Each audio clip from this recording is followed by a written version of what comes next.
Hello everyone, I'm Abigail and welcome to Fit for Abs channel.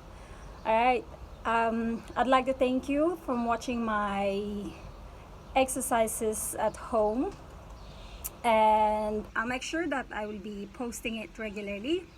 And today I'm gonna show you how to make a pancake. I know that every one of you know how to make a pancake, but you can give it a try. My version. This is banana blueberry pancake. Enjoy!